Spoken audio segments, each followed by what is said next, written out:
C'est marrant de voir à quel point tout ce qu'on a avancé il y a quelques années est en train de se dérouler devant nos yeux. Quand on parlait du Russia Gate, quand on parlait du Covid, lorsqu'on parlait du vaccin, lorsqu'on parlait de fraude électorale, aux yeux de beaucoup, c'était juste impossible qu'une élection soit volée. Ou qu'un fabricant de vaccins vous vende quelque chose qui soit un poison. Ou qu'un média vous mente. Et finalement, tout est en train d'arriver. On nous parle maintenant d'une femme qui se ferait passer pour un homme, comme une évidence, qui était clairement une théorie du complot il y a quelques années. Et pareil pour tous les autres sujets. Tout ce que les complotistes, ce que vous appelez les personnes qui posent des questions ou illuminées, parce que la tendance est qu'on soit tous illuminés, est en train de se dérouler devant vos yeux. Et ça, contre votre opinion et contre votre avis. Ils ont commencé à le faire pendant le Covid. Ils savaient que vous étiez opposés. Vous les avez attaqués. Vous les avez méprisés, ces gens-là. Et finalement, ils avaient raison. Et vous n'avez jamais accepté vos erreurs. Vous n'avez jamais admis ce que vous aviez fait. Vous avez baissé la tête et fait mine d'accepter cette vérité. Mais nous, on n'oublie pas tout ça. On observe en silence ce qui se déroule. On sait que nous tenons beaucoup plus la vérité que vous. Et ce qui est en train d'approcher est quelque chose qui va faire trembler l'humanité. Et ça, on a décidé de prendre le courage, clairement de le faire, de faire ces actions-là. On n'a pas attendu d'être glorifié. On n'a pas attendu de gagner de l'argent. Quand on a commencé à parler, on l'a fait parce qu'on savait que c'était vital. C'était d'ordre vital de s'exprimer dans un monde qui nous amenait à notre perte. Et à mes yeux, les non-vaccinés sauveront l'humanité. Les personnes qui ont résisté, ces résistants d'aujourd'hui, sont vus comme des collabos. Et les personnes qui vont glorifier les résistants d'hier auraient été des collabos dans cette même période. Vous avez tendance à inverser les choses, tendance à regarder le statut de la personne, tendance à prendre pour acquis simplement le fait de ce que vous pensez être juste, en expliquant que les médias expliquent une chose et qu'il faut suivre ce narratif. On a décidé de s'y opposer. C'est pas parce que ça nous fait plaisir, c'est parce qu'on sait que c'est nécessaire. Et si on fait ça actuellement, c'est parce qu'on sait que c'est nécessaire. Alors sachez que l'avis des personnes qui ne sont pas d'accord nous importe peu, clairement. Et on n'oublie pas clairement ce que vous avez fait durant ces périodes-là. Alors semblant de faire baisser la tête et d'avoir oublié est une chose. Mais par contre, nous, visiblement, on n'oublie rien. Et on continue à faire ce qu'on a à faire. Alors croyez-moi, on n'est clairement pas sur le point de s'arrêter. Ça ne fait que commencer. Et surtout, n'oubliez pas, on n'est clairement pas au bout de nos surprises. Et oui, comme le dit si bien Julian Assange, l'objectif c'est d'utiliser la guerre pour laver l'argent des contribuables, le remettre entre les mains d'une élite transnationale.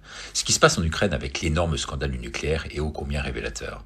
Extorsion de fonds publics à des fins privées. L'objectif, finalement, c'est une guerre sans fin. Ils s'en foutent éperdument de savoir qui va la gagner ou pas. C'est même pas là le problème. Ça leur en touche une sans toucher l'autre.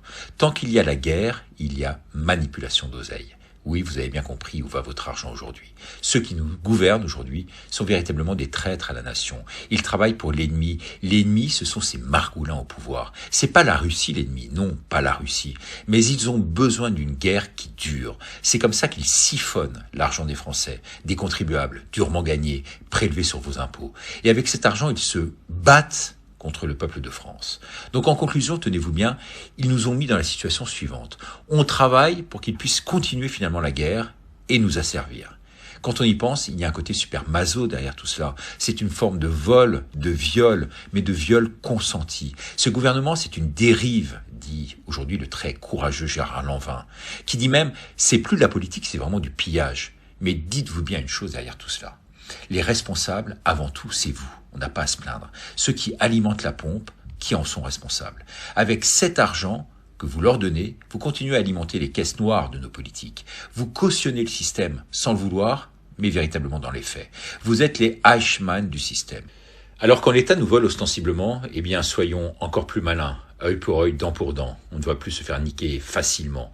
Quand l'injustice devient la loi en France, la résistance, c'est un devoir, me disait ma grand-mère. Demain, je vous diffuserai une interview de quelqu'un qui a tout compris tout cela et surtout qui l'applique à la lettre. Belle journée et encore 1000 merci pour tous vos messages suite à ma vidéo d'hier. Cette commerçante s'apprête à s'installer en région à 45 minutes de Montréal où elle déménagera aussi sa boutique. Ils mangent la merde. Ils veulent pas de nous. Ils n'en veulent pas des commerces. Son commerce, la vitrerie Saint-André, ouvert depuis près de 35 ans, va fermer ses portes l'automne prochain. La principale raison, la piste cyclable sur Henri Bourassa. Ça a été ma pire année à vie. Il n'y avait pas un choix. J'ai appelé mon médecin, puis il a fallu que je me fasse aider un peu parce que j'étais très anxieuse. Mais là, je vois bien, ça va bien. Un coup que la décision est prise. Depuis l'aménagement de la piste cyclable sur Henri Bourassa, 2 des 4 voies dans chaque direction ont été remplacées par une voie réservée aux autobus et une aux vélos. Depuis le début des travaux, les commerçants et résidents ont été nombreux à critiquer cette artère. La nouvelle mairesse d'Ontic a écrit « Nous avons un problème avec ce projet de corridor de mobilité de la ville-centre. Les conséquences de l'aménagement n'ont pas été évaluées comme il faut. » La Coalition Démocratie Montréal demande quant à elle à rencontrer la mairesse dans un délai de 30 jours, sans quoi elle menace de poursuivre la ville pour les dommages causés par les pistes cyclables. Quel est son plan exactement? Nous voulons des chiffres. On a été piétinés, nos droits les plus élémentaires, comme citoyens, comme commerçants, ont été bafoués par l'administration du projet Montréal pendant 8 ans. Puis c'était très rafraîchissant de voir arriver une nouvelle garde. Ils sont notaires, responsables de maisons de retraite, patrons de sociétés de pompes funèbres, 9 prévenus soupçonnés d'avoir détourné des héritages de défunts. L'affaire est invraisemblable. Des notables, au-dessus de tout soupçon, auraient eu pour spécialité de détrousser les morts. En clair, on leur reproche d'avoir fabriqué des faux testaments aux fins de détourner des successions à leur profit. Ce réseau aurait ainsi dérobé des millions d'euros. À sa tête, un ancien notaire déchu, déjà condamné pour abus de faiblesse, Jean-Louis Magnin. Il est déroutant, cet homme-là. Il est déroutant. C'est quelqu'un qui est très intelligent, mais qui met son intelligence au service de l'escroquerie. C'est quelqu'un qui considère que l'argent étant sa fin, finalement, tous les coups sont permis. Autour de lui, des professionnels, avec chacun sa spécialité. Avocat, notaire, pompe funèbre, directeur d'EHPAD, généalogiste. C'est effrayant parce qu'on s'aperçoit que toutes les personnes vers lesquelles on a normalement confiance lorsqu'on a un proche qui est décédé sont des voyous. L'enquête, débutée à Vichy au centre de la France, se prolonge notamment sur la Côte d'Azur avec des ramifications jusqu'en Angleterre et en Turquie. On est sur un préjudice d'au moins 10 millions d'euros. C'est effectivement une enquête qui est un peu hors norme. Nous avons rencontré la plupart des protagonistes de cette histoire d'héritage détourné. Certains sont soupçonnés d'être des complices, bien qu'ils s'en défendent. J'ai eu vraiment, et j'en ai encore l'impression maintenant, c'est servi de moi. Le défi pour la justice est de prouver ces détournements d'héritage et qu'il s'agit bien d'une bande très organisée avant que ne tombe le fameux délai de prescription, ce moment où la justice ne peut plus rien parce qu'il est trop tard. Et comment tu peux aider à réformer l'État?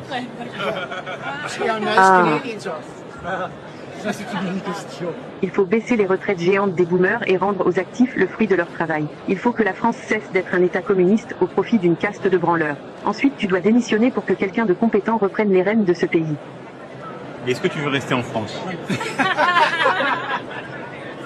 J'aurais trop peur d'être victime d'un fait divers et de faire la une des réseaux sociaux.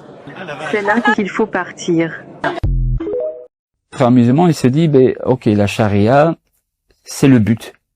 Donc comment atteindre la charia par la politique démocratique, même s'il le faut. Acheter une maison à crédit, on sait bien que c'est interdit dans l'islam, mais dans votre cas, c'est une obligation. Alors qu'il n'y a pas une obligation à acheter une maison. On est d'accord. Et donc de cette manière-là, on achète des quartiers. De cette manière-là, on achète des mosquées.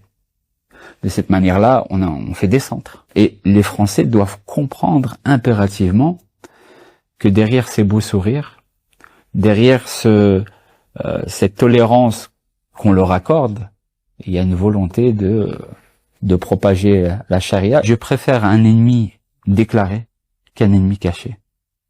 Je préfère un salafi qui n'a que faire de cette société européenne, qui crache peut-être dessus matin, midi et soir, mais n'a qu'une envie, c'est de la quitter, que quelqu'un qui est à l'intérieur et qui vous dit oui, il n'y a pas de souci, nous aussi on est français, nous aussi, bien que ça soit vrai, mais qui au fond de lui a ce principe de la fin justifie les moyens. Tout ce que je suis en train de vous dire là à l'instant présent sont des enseignements de livres. Ces livres sont vendus dans des librairies parisiennes à l'heure où je vous parle et bruxelloises. On fait croire à l'Occident que on peut cheminer avec eux, etc. Mais le jour où ils vont s'adonner à ça, qu'ils auront le pouvoir de le faire, la finalité de tout ça, c'est la charia dans son sens le plus strict. Si le musulman radical est aujourd'hui calme, doux et dans le pacifisme, c'est juste par manque de capacité.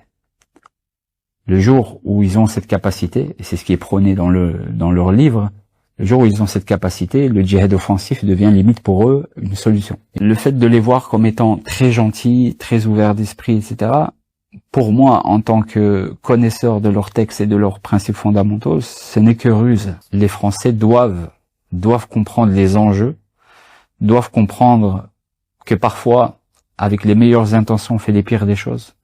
Le prochain rapport sera beaucoup plus catastrophique et chaotique que celui qu'on a entre nos mains. Pour le moment, on n'est que dans des questions de halal à la cantine. Demain, on sera peut-être dans des questions d'obligation du voile. Après-demain, on sera peut-être dans des questions de est-ce que les femmes peuvent sortir à une certaine heure.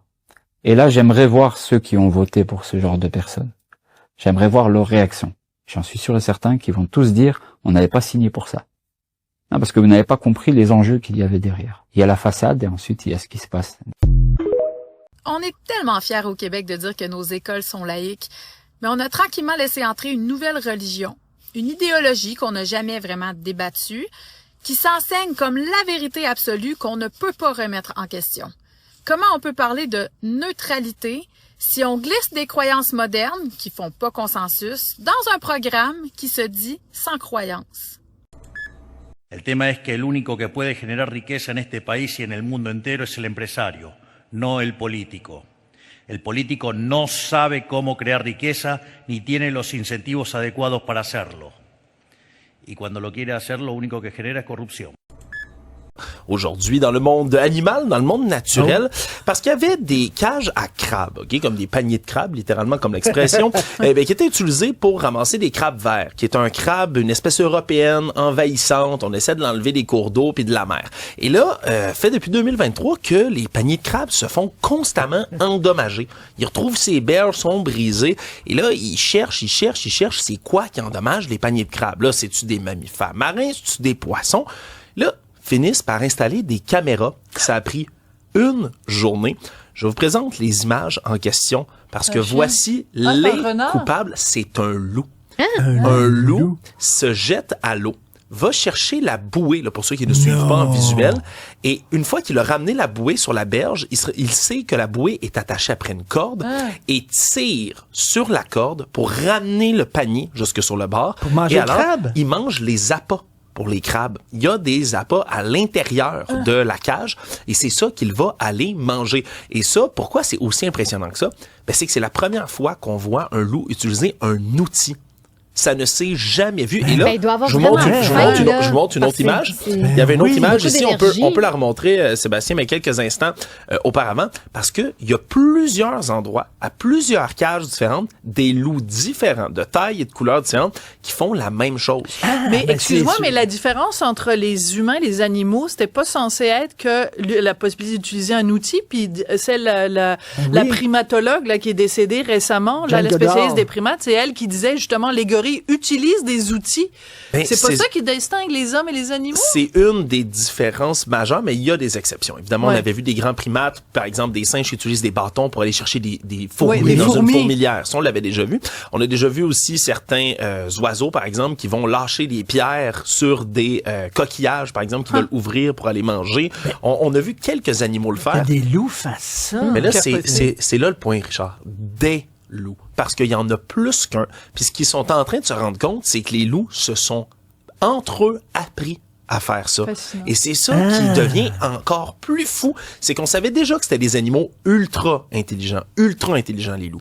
Là, on comprend qu'ils sont capables de communiquer entre eux, de s'enseigner des techniques entre eux pour être capables après ça de reproduire ce truc-là. Et là, on cherche l'origine de tout ça. Ce qu'ils disent, c'est qu'au départ, il y aurait sûrement à marée basse peut-être une cage qui se serait approchée plus du rivage, qu'ils auraient compris à ce moment-là qu'il y a, après les bouées, la fameuse corde qui permet de tirer, là, comme s'il était à pêche, littéralement, le panier de crabe pour le ramener et le manger. Et là, tu dis qu'il mange les appâts. Laissez notre PO tranquille. Il mange les appâts. Le PO des appâts. Bref, ça va être intéressant parce qu'ils veulent continuer d'étudier aussi cette population de loups. Ils ont laissé sur place là, les caméras.